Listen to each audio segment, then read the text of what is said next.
Good morning, everyone. In a global landscape that is marked by the rise of right-wing populism, autocracy, disinformation, violence, and economic inequality, democracy faces a crisis. Checks and balances, the right to express dissent, and the ability to challenge the powerful are quickly being swept away. In fact, according to VDEM, 70% of the world's population is currently living under an autocracy. This is not just a crisis of democracy, but a crisis of civic space, because fundamental civil rights are attacked wherever democratic freedoms are eroded. Despite this extraordinary pressure, civil society continues to prove its value. It is a source of resistance, resilience, and hope. Right now, things are bad, but without civil society, they could be much worse. In this panel, we will assess how resistance is sustained in difficult times and what these strategies reveal about the future of human rights activism in a less supportive international order. I'm joined by Ayoso Gunro, Nigerian human rights activist, lawyer, and scholar at York University, Rima Bass, who's online, Sudanese feminist, journalist, and researcher, and Adrian Juko, Ugandan human rights lawyer and scholar at Human Rights Awareness and Promotion Forum and in Kampala and Makerere University. And I'm Matthew Gashahi, a researcher at the Christian Mickelson Institute. I should also mention that this session is part of the CMI Law Transform NFR-funded project, Rights Activism Under Political Uncertainty. So to begin, I would like to take a round with each of our panelists and ask them to give us a brief 2 minutes max, because we're already 5 minutes over time, on what the current situation of civil rights activists in their particular context. So Adrian, I'll give the floor to you first.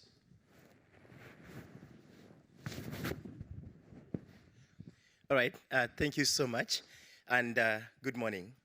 So, well, not the best of news from Uganda, but also, these days I don't see the best of news from anywhere in the world. So there's a time when I used to come here and only talk about Uganda, and people were like, yeah, things are bad in Uganda. Not anymore. And I don't know if that's if that's a good or bad thing. Certainly it's a bad thing, but from the perspective of, well, maybe all of us better get prepared for things like this, because sooner than later, it's coming somewhere close to you. So in terms of the situation in Uganda, practically it's now all about illegality. And no one knows the extent of illegality that anything to do with LGBT rights is in Uganda. The courts don't seem to know, and they're taking so forever to decide on this. And we also don't seem to know, the government also doesn't seem to know, the police also doesn't seem to know. So what we have to know is that homosexuality is illegal, and everything related to homosexuality is illegal, and everything related to anything related to homosexuality is illegal. So you have to figure it out. You have to figure out what is illegal and what's not. For example, the classes I give at Makerere, I have this feeling that some of them are now illegal. I cannot discuss LGBT in the context of health rights or in the context of gender, because that sounds illegal. And the students make you feel it's illegal, and the administration makes you feel that is illegal. At the School of Law, we're even reviewing the thesis we wrote. They asked for them to review. I don't know for what purpose. And I'm like, they're going to read my homosexuality thesis. What are they going to say? So it's a real feeling. You have it in the room, you have it everywhere. And also in terms of organizing, can I still run my organization? Because running an organization promoting homosexuality is illegal. But also doing legal work, for example, that I do, legal aid, also sounds actually illegal. The only thing that has been excluded from illegality is health work, a part of health work which was removed by the Constitutional Court, clearly. But everything else really remains illegal. So this conversation here, recorded and heard back home, would certainly be illegal. So that's the thing. It's, I think, safer to say everything is illegal, and then we can have a good beginning from there. Ayo. Thank you, Matthew. Good morning, everyone. I think that I would also go with Adrian's line of like looking at things here, because while my work focuses a lot on SOGI issues, specifically the rights of LGBTIQ plus persons across Africa. It also intersects with broader questions on democracy and how issues like constitutionalism, the rule of law, and so on affect democratization in different African countries. And I always try to point out that the issues affecting queer communities in Africa and Nigeria, my own country, are a very useful way of assessing the entire health of human rights in respective countries. Because how the law and how society as a whole treats people who are explicitly stigmatized and marginalized is a useful indicator for how it will treat everyone else. And in Nigeria right now, since 2014, obviously, things have been very bad for the community. And also, since the rise of anti-rights actors across different African spaces, things have become even worse because issues have moved away from discussions around violence and the protection of people's dignity, and now putting communities on the defensive in terms of, they are saying that we are eradicating African values, or we are, the ones who are eroding family values or threats to the children and so on, so that it's creating the kinds of arguments that courts might find sympathetic and say, oh, yes, maybe we could actually use this to repress rights further.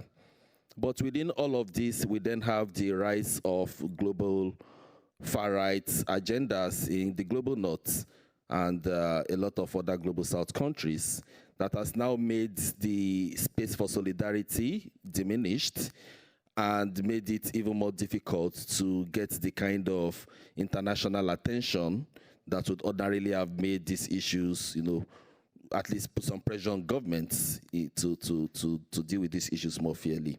So I would say that's like the general intro, and you can articulate things further as we go on. Thanks, Ayo. Reem online, thanks so much for joining us. What is the situation in Sudan, and how is the conflict affecting activists and the work that especially women activists are able to do? Things are very complicated. I mean, it's very difficult to talk about it because, in general, there's a lot of militarization, and as I'm now in Eastern Sudan, so there's a lot of moving around is not as easy as it was before. So you do see that, there are a lot of checkpoints. Sometimes you get searched, when you're moving from one place to another. And I think there's a lot of the interpretation, I guess, of like what constitutes a national security threat is really what the officer, searching you, arresting you thinks, right? Because the laws are very much very loose, and their interpretations are very loose. So you could have a song or something, and it could be considered that, you are listening to something that is, a national security threat or something. So I think definitely it's a climate of insecurity for activists. But also there are a lot of things that have changed. For example, there was a lot of brain drain after the war started in Sudan. So a lot of people left, I think it's like 3-4 million people fled. Many are refugees and in neighboring countries and so on. Many of them, many human rights defenders left the country. Most of the known women rights defenders and feminine activists left the country. So I think also there's a huge vacuum. A lot of brain drain, people left there in other places. The people remaining are very much trying to survive because a lot of people were, many of the like I would say the strong human rights and feminist movement was very much in the urban centers, in the capital and in other big cities. So, and all of the big cities I'm talking about were impacted by the war. People had to flee. So people are really trying to rebuild their lives. And this is why there's just not a lot of activism right now inside Sudan because of the security issue that I talked about and the fact that, activists are subjected to detentions, intimidations, all kinds of things. And also the fact that many people left, so there's a huge vacuum right now inside the country. There's also the fact that, and I think it has been just become, it has become more apparent for me, just kind of coming back into Sudan after being gone for long, is that we also, as activists, we need to build trust with the community. I think right now people are so scared. There is a climate of fear. There's also people have been, through so much war, displacement, sexual violence, so much. So right now, there is a lot of idolization of this military institution. Posters everywhere, celebrations everywhere of the army, of the military, of militarization, of weapons. So how can we also, speak back to people and kind of gain their trust when it comes to convincing them that, this is a very bad issue in the long term. We cannot idolize that. So I'm still reflecting, I'm still trying to think, but I think definitely brain drain is a big issue. The climate inside Sudan doesn't really allow a lot of activism right now. 3, there's also mistrust from the community itself, and we need to win back their trust. Thanks so much, Reem. From the 3 answers that I've gotten, there are several questions that I'd like to ask, but I'd just like to start at the very basics again and ask both Ayo and Adrian. Given that everything is illegal, as you say, laws are ambiguous, the rights of people are being attacked, and especially for those who are marginalized. So what are the relevant and successful spaces for mobilization that exist in Nigeria and Uganda?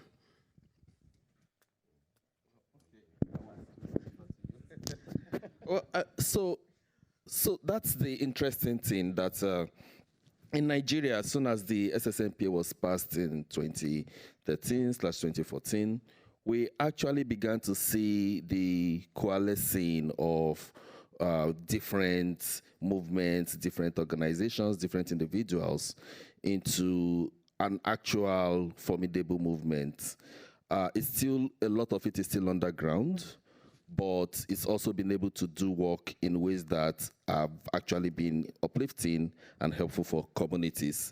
Prior to the SSNPA being passed, the SSNPA is Nigeria's Same-Sex Marriage Prohibition Act, just my short form. We had a situation where a lot of the work focused on healthcare, focused on HIV prevention and care, just understanding, how to protect yourself and so on. But afterwards, people begin to question the underlying nature of power in society and rights, and the work began to evolve into an articulation of how can we use what we have to at least advance things. And as Adrian would always tell people, strategic litigation then became the essential foremost tool initially. But before strategic litigation, I would say that we still had to think around what does it mean to build communities that are resilient and that focus on, supporting survivors and supporting people in ways that there is capacity within the community and the movement itself.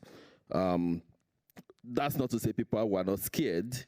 I remember one of the original meetings we were having, and people were talking about, do we have an exit plan? What if the government comes for us? Is there an asylum process and the like? But also there was also the idea that, look, we also have to stay back and do some of the work here and fight here.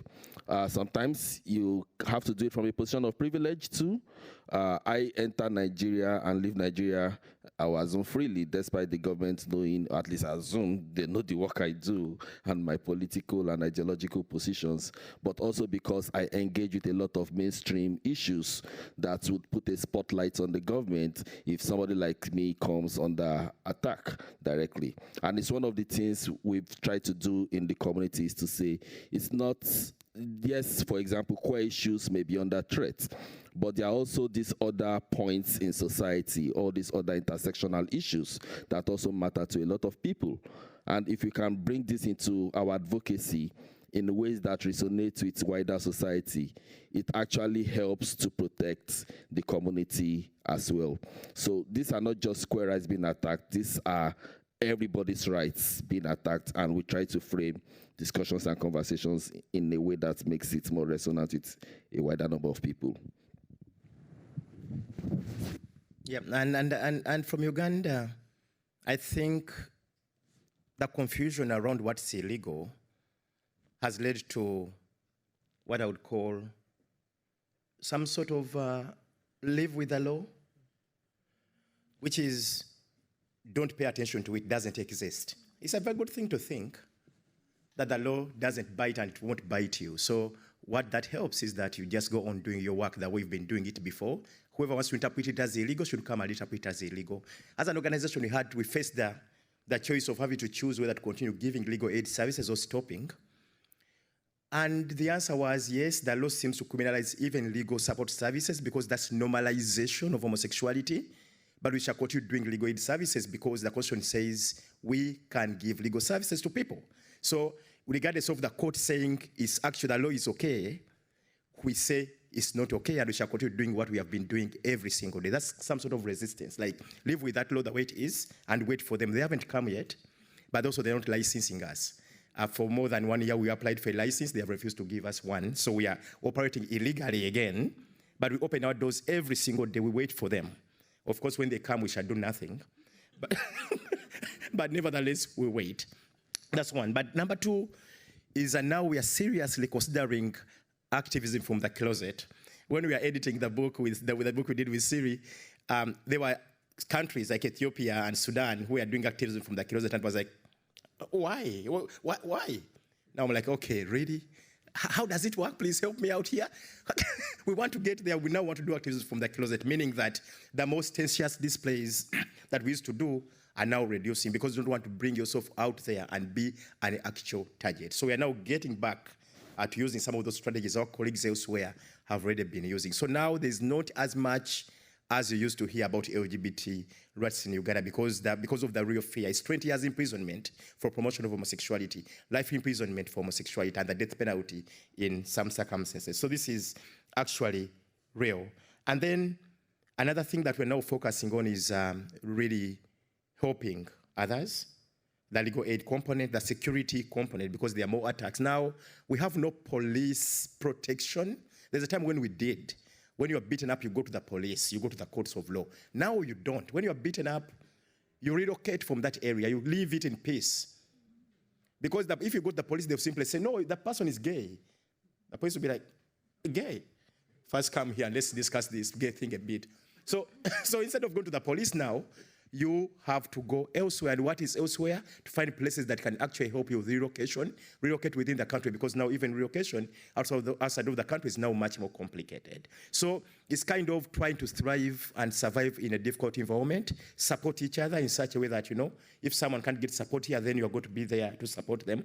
And my good strategic litigation, I think I now know the answer to every court case I file. Like, before I file it, I know what the courts are going to say, and the courts also know. And what they do is they know what they're going to say, and then they find the reasons. That Homosexuality Act case took 200 pages of explaining the same thing, that nothing is wrong with the law. Like, the judges explained all they had to explain, but the answer was simple. The law is okay. It's going to remain. So now I can foresee which court case is going to succeed, which one is going to fail, just basing on the contents of the law. Two categories. If the court case doesn't involve the word homosexuality, it is going to succeed, most likely. If it has the word homosexuality in it, it's going to fail all the time, unless otherwise. Now, I've found another one, which is interesting. If the challenge is against the government, it's going to fail. If you're challenging an official, it's going to succeed, because the government can't be seen being in the wrong. But then individuals, well, no one loses, you can go against individuals. So it's again now reframing strategic litigation in such ways that you go for what you can get, and then you leave alone what you may not be able to get at that moment. So that's how we're existing. Reem, I'd like to go back to this comment you made about the brain drain and its effect it's having. And I wonder, what are the linkages that activists who have remained behind, the small number that they are they creating with those who've left, and how is this affecting, sort of, given the funding situation is completely unpredictable currently, what are the linkages being created given that there's a brain drain domestically, and how do those who have gone outside influence domestic activism? It's such a difficult situation because, like I said, many communities were affected by the war. So you have activists who are in what we call them displacement centers. So, we have displacement centers as in their schools or government buildings where IDPs basically, or displaced communities, are being, housed and so on. So you have activists in really bad situations. And when you are displaced and you're trying to, find ways to support your family, I think it's so difficult for them to really think about what they can contribute. Nonetheless, I feel that they're doing so much at the community level. So many of them have been engaged with emergency rooms, which are makeshift kind of neighborhood-based response rooms where people, come together and they provide services to their communities. So they operate like soup kitchens, feeding, people or communities in places that were hit by conflicts.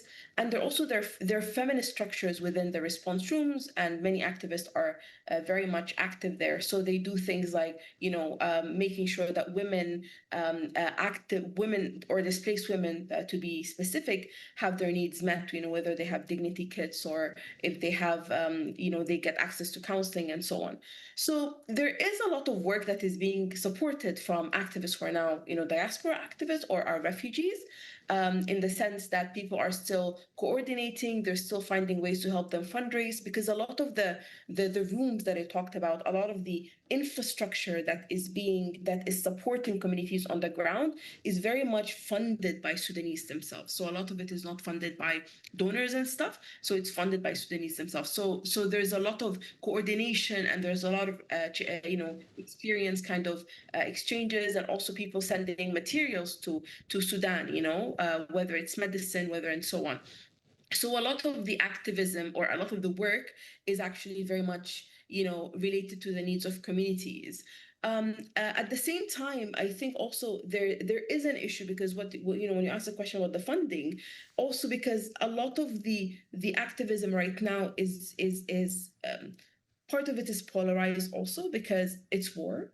There are warring sides. There are external actors involved in the war in Sudan. So there's a lot of political money, and this political money means that also, the civil society itself is not as organic as it used to be, in the sense that you have organizations that were formed just to kind of absorb this political money. Okay, so, and this is causing a lot of confusion, and it's causing a lot of polarization, and it's also causing a lot of, a lot of injustice, because resources are going to different organizations that were created yesterday to serve specific political agendas.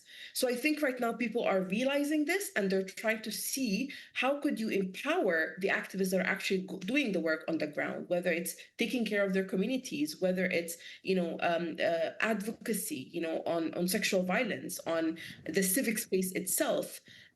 How do you do that while you're also trying to navigate, interrogate, and figure out where this political money is coming from, who is it being handed to, and what damage are they causing? Right. Yes. Thanks, Reem. For Adrian and Ayo, I'm curious, both of you have mentioned laws and litigation as very relevant spaces, but the streets have hardly come up in your answers. So I'm wondering, is taking to the streets a red line for activists in the context that you work in? Marching, being on the street, protesting. Under what conditions do you do it or not do it?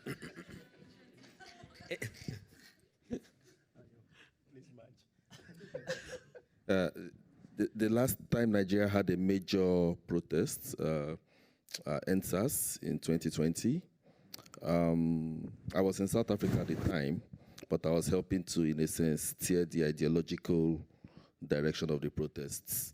And I was put on a list by the government, and at the time the person who was in power was not somebody who looked kindly on protests. It ended in a massacre of protesters in Lekki in October 2020. Lots of people died, and the reparations process is still ongoing till today. So I think Nigerians are generally still protest wary and wary at the moment, still trying to get past the trauma of 2020. When it now comes to the queer community in particular, during the protests, members of the community also showed up in colors and everything to, as solidarity against police brutality, which the protests were about. Unfortunately, the reception they had wasn't very great because Nigerians generally, mainstream, still do not understand the intersectionality of issues. And they were like, oh no, this is about police brutality, not LGBT agenda. So don't come and muddy the protests and the like. So that from there, we now had solo, so to say, marches or solo protests by members of the community, individual members of the community. But all that aside, not to say too much about things that are strategic discussions in different organizations in the public gathering here, I would just say that right now, various organizations in Nigeria have agreed on particular strategies that we feel are the best for moving forward. And at the moment, these kinds of marches or protests are not part of that strategy at the moment. We feel like it would incur more backlash, bring more unnecessary attention and violence on members of the community without really progressing any issues forward. However, we do not stop members of the community, like I said, from protesting on other issues in a way that is clear that it is queer members or it is queer Nigerians, but who are protesting on issues that are not traditionally queer issues. So we're protesting police brutality, protesting infrastructure, electoral participation, all other issues, broadly speaking, that affect members of this community, society in general. So that's kind of I would say, the unofficial position at the moment. I personally am a rabble rouser. I'm happy to mount barricades and burn tires, but in my professional capacity, I'm just a lawyer. Yeah, I think you should just replace Nigeria with Uganda, and the context would exactly apply, the reasonings and all that. But what I want to say is that also there is increasing use of protests. We bought from Kenya, the Gen Z movement, and that was really powerful at the end of last year in Kenya, but also it spilled over to Uganda. So we had protests of the youth actually on the street. And the beauty of it was cross-cutting, like every issue was really being protested. Of course, it wasn't LGBT specifically or gender issues specifically, but also much more broader issues of governance. And I think for us, we are dealing with a 40-year-old monarch for now, because there's a son and a grandson, all of them lining up to become president. And the father is also going nowhere.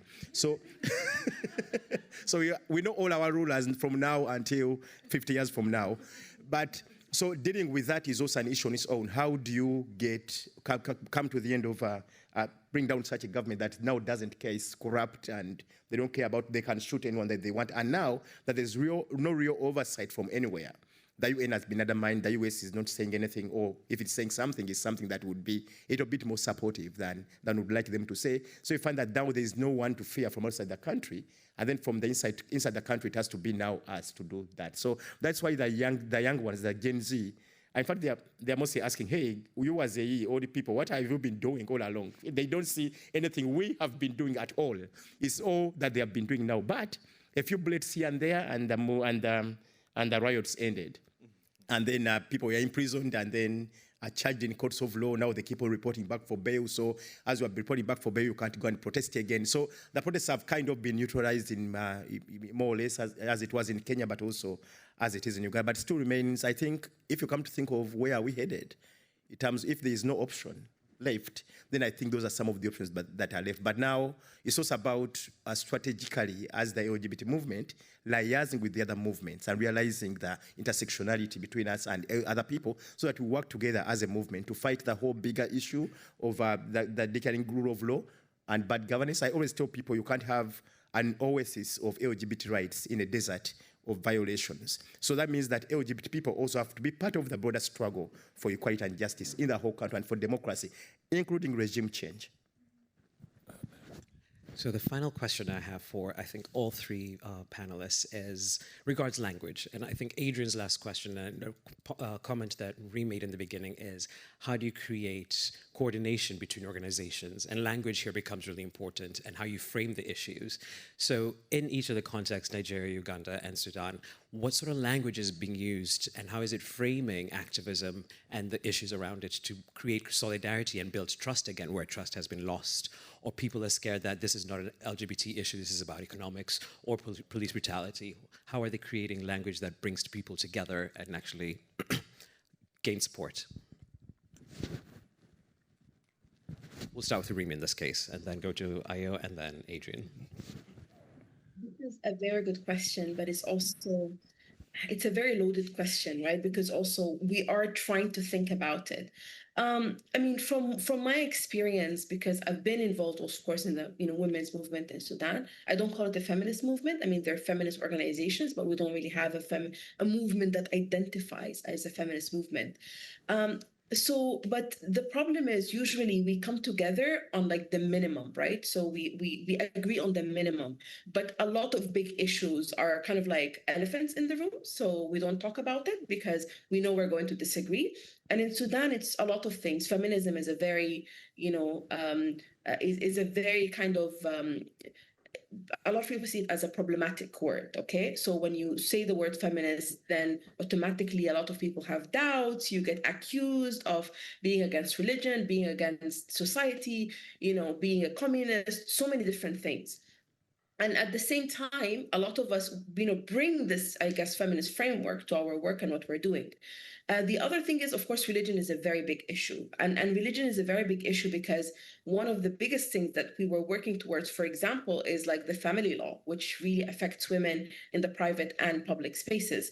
So, and of course, because of religion, it was very difficult to talk about it without, of course, being, really having a lot of accusations against you. So I think we have to find a way to talk about all the elephants in the room. I feel that it's so difficult to move forward when people agree on the minimum. It's very difficult, and you do so much with very little in return. So unless we really address the elephants in the room, and unless we're willing to really have this conversation within the activist movement, we are not going to be able to have this conversation at the societal level, like with our communities. Then there's no point. We're just going to be stuck forever. So I do agree that moving forward, we do have to have the difficult conversations. We have to find a way, and we also have to understand that this is really our fight. This is the big fight that we're having. It's not about, if we don't really agree on the issues that we want to fight against, then it's very difficult to say that we're fighting for democratic transformation, that we're fighting for equality, for rights, and so on. Thank you.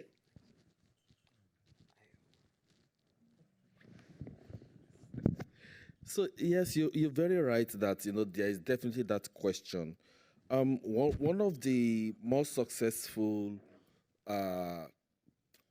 ideas, obviously, is human rights language itself. Even though I'm a human rights lawyer, I'm skeptical about the power of that framing alone to achieve lasting change, because some of what we've seen is that, yes, we do change some things, but it only tends to benefit people already privileged in certain ways, economically or socially, when the human rights framework alone is the language. So I have been encouraging movement members and organizations I work with to frame issues more around the idea of socio-economic equalities in society, such that when we look at the way, whether within the way the police persecutes and prosecutes people, or the way in which laws themselves are generally used. For example, one of the things I try to point out to Nigerians is that, have you ever heard of a wealthy Nigerian who was arrested on the basis of their sexuality or gender identity? Now I'm not advocating that they go around picking people up because, you know, they are rich and gay, but that the point is that these laws are essentially tools of socioeconomic control and ways of further marginalizing people who are already disadvantaged in the community in some way. So essentially, Nigeria's problems for me are class issues.